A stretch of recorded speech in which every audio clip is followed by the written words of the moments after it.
So let me introduce your first speaker today, who is Andreas Taudte from EfficientIP. I probably got that announcement correct, but I'm not very good on name pronunciation. And he's going to ask us what keeps enterprises up at night.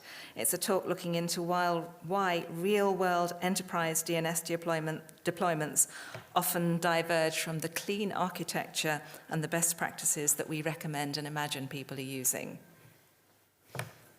Over to you.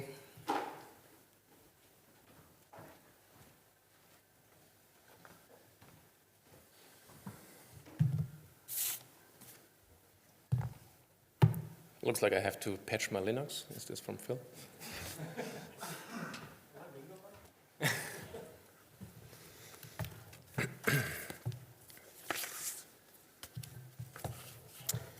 Good. Just bear with me a second.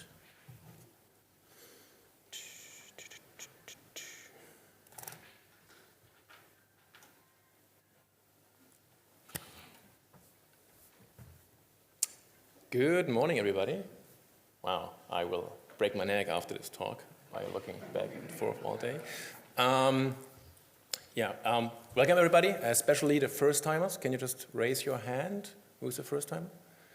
Wow. Welcome. Don't be scared. Nice people. Mostly.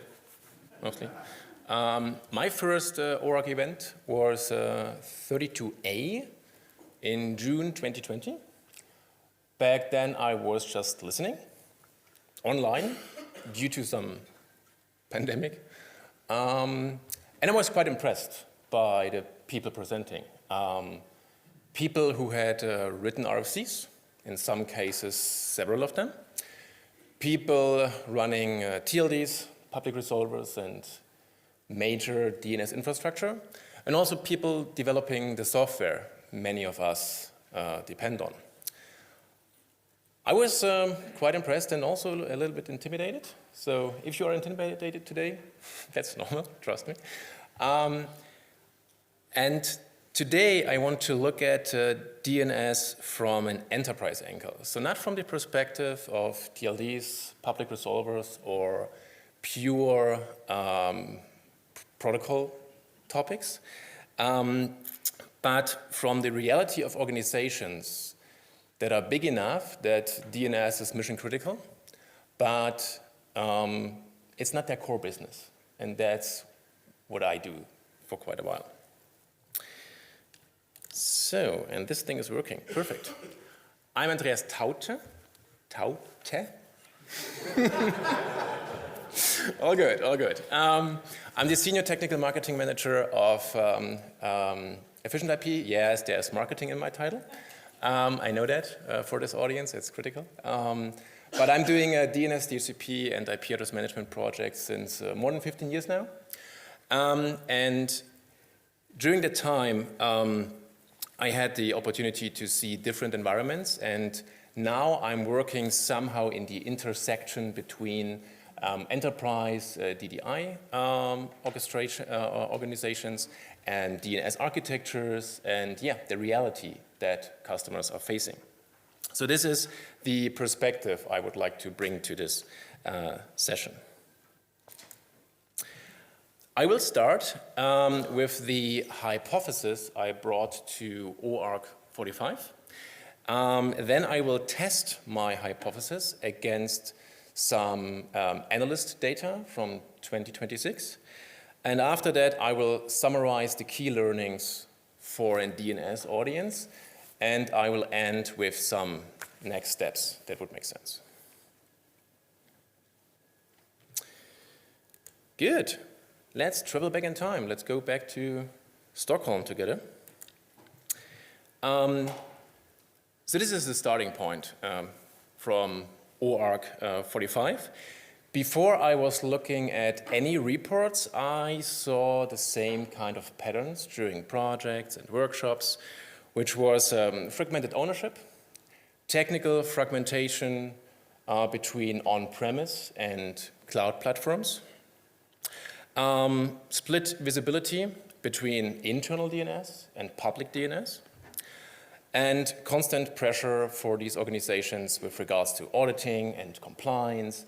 And in addition to this, everything combined with skill gaps, because they are not specialized in DNS. It's something like a side hustle, I would say. So the question for me was if what I was seeing for years is just a practitioner bias, or if there is some real analyst data available. And yes, there is data available. So the main evidence base of this talk is the 2026 EMEA report about DDI directions. DDI stands for DNS, DHCP, and IP address management. This is what I do since 15 years. They surveyed not exactly, 300 IT professionals. But all respondents had to use some type of IP address management, which likely filters out some of the more messier spreadsheet-only environments, or these homegrown do-it-yourself solution environments. It's also a quite management-heavy sample, because we only have 23% of technical stuff in this group of 300 people. So I only take this as a kind of an enterprise DNS pulse, and later I will dive a little bit deeper into the technical subgroup, because they are more critical than the management level. Because this is more for a DNS-OARC audience, right? Okay, let's take the pulse. Not literally. DNS itself does not simplify at enterprise scale. The 2026 analyst data shows a various amount of DNS technology from Microsoft DNS, DDI platforms, managed DNS, cloud-native DNS, as well as open source DNS.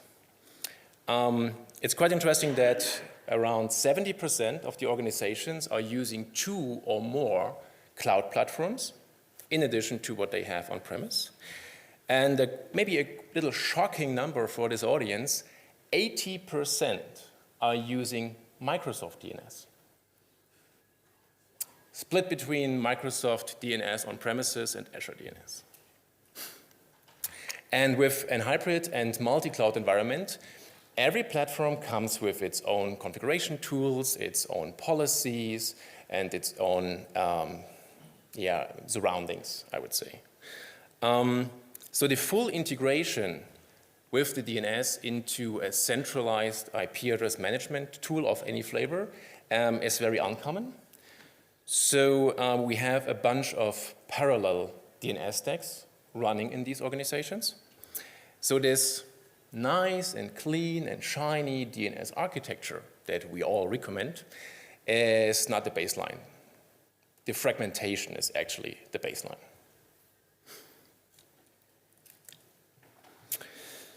The next layer is ownership.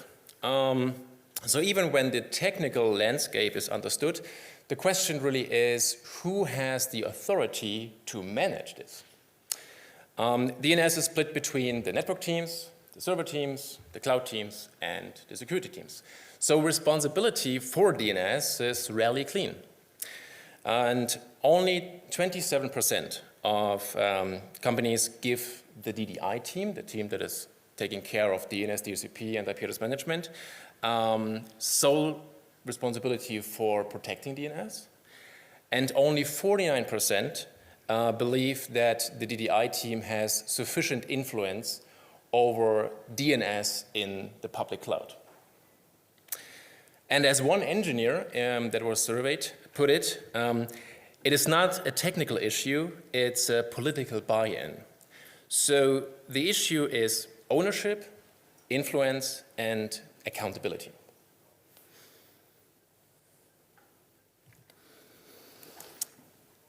And the risk that the organizations are facing is not abstract. So for a DNS audience, this is actually one of the strongest findings. So the main points are security, misconfiguration and a weak integration between what they have on-premise running in DNS and what is happening in the cloud. These two things are completely disconnected. But the real pain point is actually the impact. So 58% of the people surveyed report service issues tied to misconfiguration. A shocking number of 40% report DNS-related security breaches. And less than 30% say that their DNS is completely secure, which means 70% of the organizations in that survey are totally aware that they have huge blind spots in their DNS infrastructure. So the risk for enterprise DNS is not just that it's quite complex, it has real-world consequences.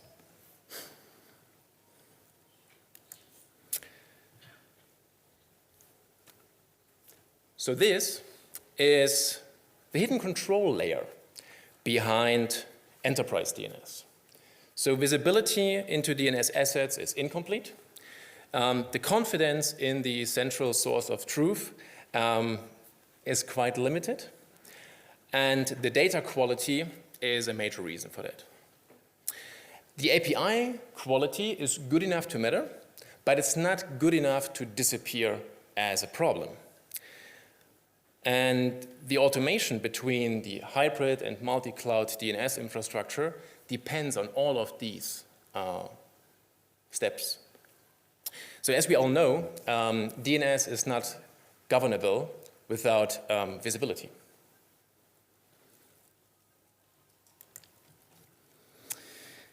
Good, let's talk about confidence. This is where the technical subgroup becomes very valuable. So as I mentioned earlier, we have 300 people interviewed. Only 23% of them are technical staff. And the people that are closest to the daily operations are way more skeptical to, I would say, success in general. Also stuff like visibility, API quality, and how they are able to influence cloud infrastructures. They are way more critical with that. And this matters because the confidence that the management is providing can hide the actual pain that the operators are facing on a daily basis. So when a company says that they are doing fine with regards to DNS, this audience actually has to ask, according to whom?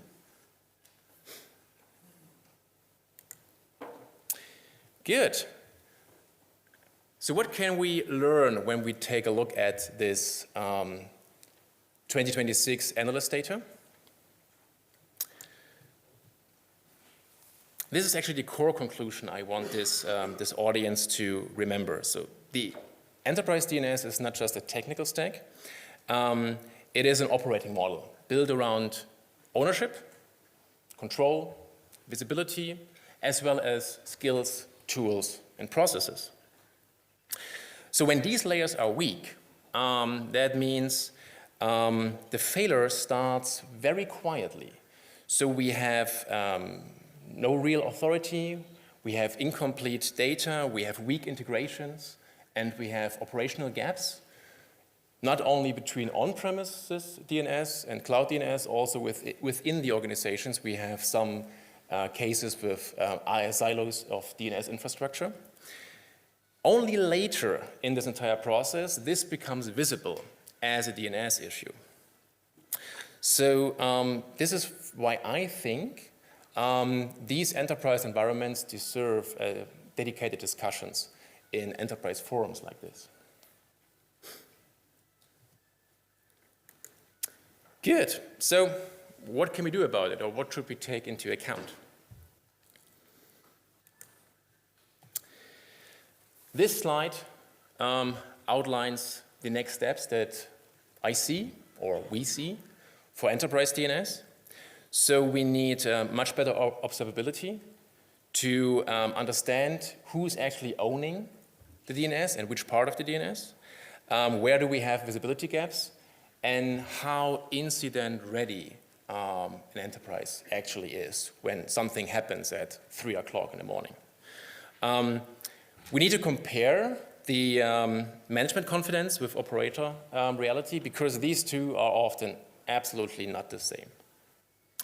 Enterprise DNS also needs a stronger voice in DNS discussions, from my point of view, because here we have real operational challenges that they are facing that are far beyond what we discuss most of the time. And if we would like to modernize our DNS, it doesn't mean that we just have to buy a new tool. I have seen several environments where companies spend hundreds and thousands of money, and if you don't have proper ownership, if you don't have a proper process, this is just totally wasted. So we really have to address that. And we have to come up with an approach to provide a DNS environment that brings ownership, control, visibility, and the stuff that is working in the organization needs proper skills, tools, and processes. Good.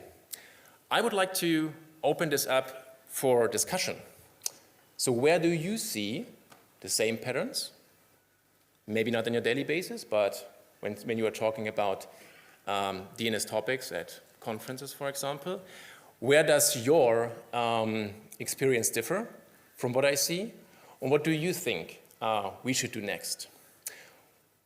I would like to finish with a little story from my private life that gives you an idea where I'm actually heading to with this entire presentation. My mother-in-law is scared of driving.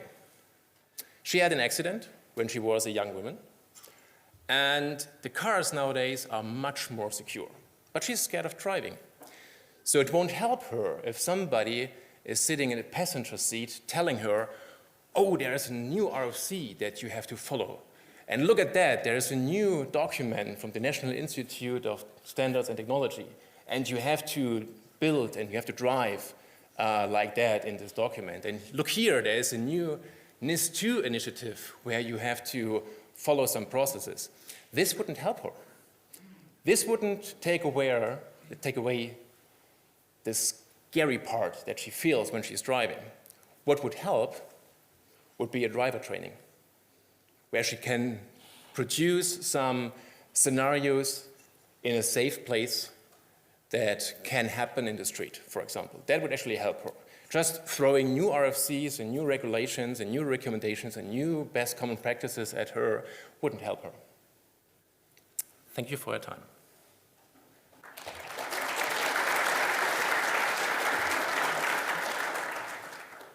So, do we have any questions?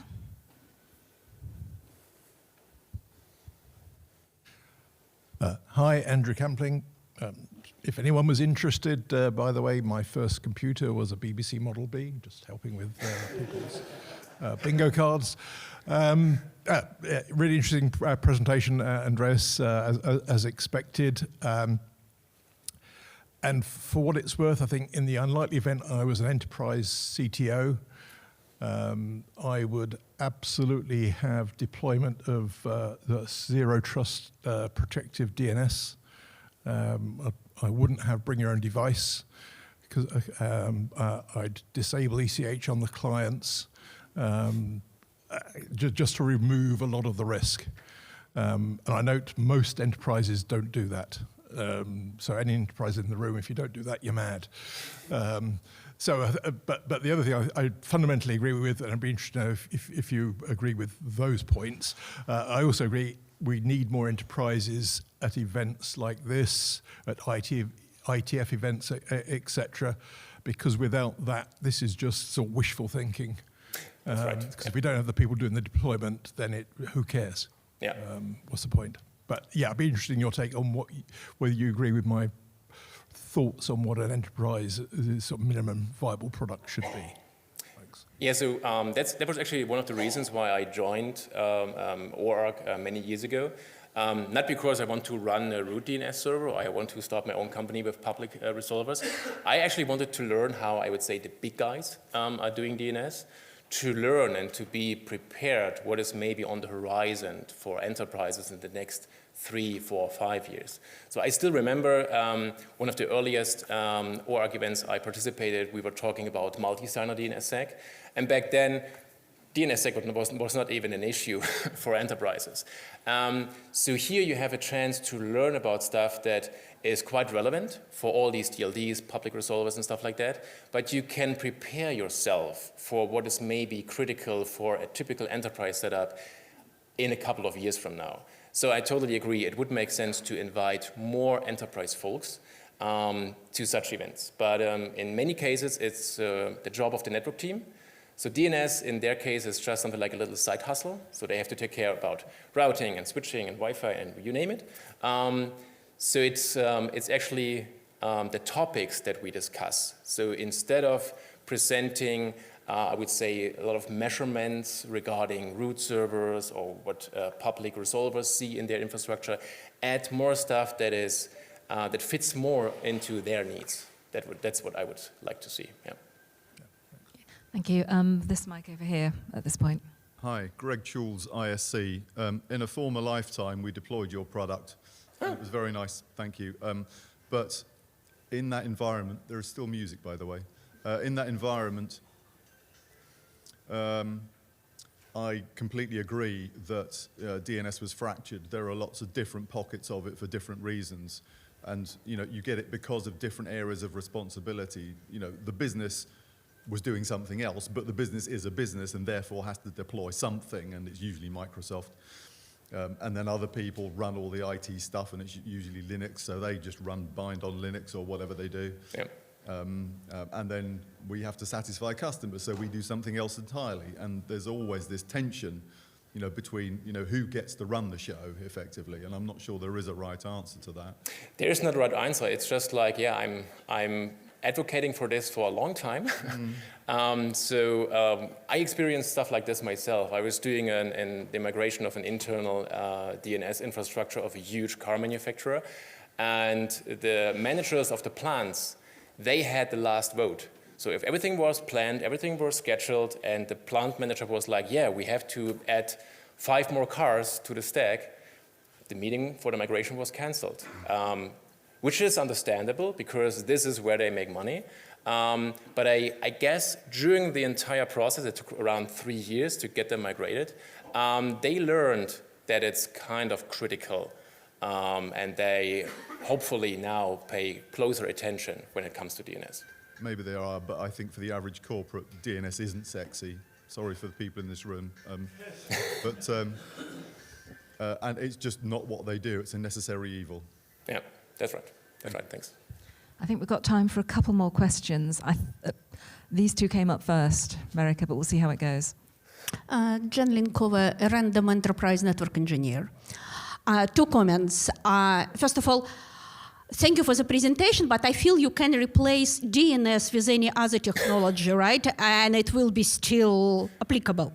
Yeah, that's right. Yeah, kind of. When you just said that we need to prepare enterprises for future deployments, I think I would expect any business to deploy things which solve their problems, right? So maybe we need to start with what problems particular technology could solve, because you mentioned all those new RFCs, right? Yep. I do not think a random enterprise need to deploy all of them. They would need to deploy things which are relevant for them and would solve their problems. And the last question, actually, what was most surprising discovery you made as a result of your survey? The most surprising. Sorry again? Most unexpected, surprising. Most unexpected. I didn't expect that much Microsoft DNS. So I can answer that. I don't know how you phrase it, but maybe you have 20 Windows devices which needs to talk to Active Directory and register themselves, and then millions of other devices which don't use it. And that network would still be using Microsoft DNS, right? Really? So I think it's a question of proportion. Yeah, really sorry to interrupt, but I think the rest of the conversation is going to need to continue in the workshop channel. Sure. Perfect. Thanks.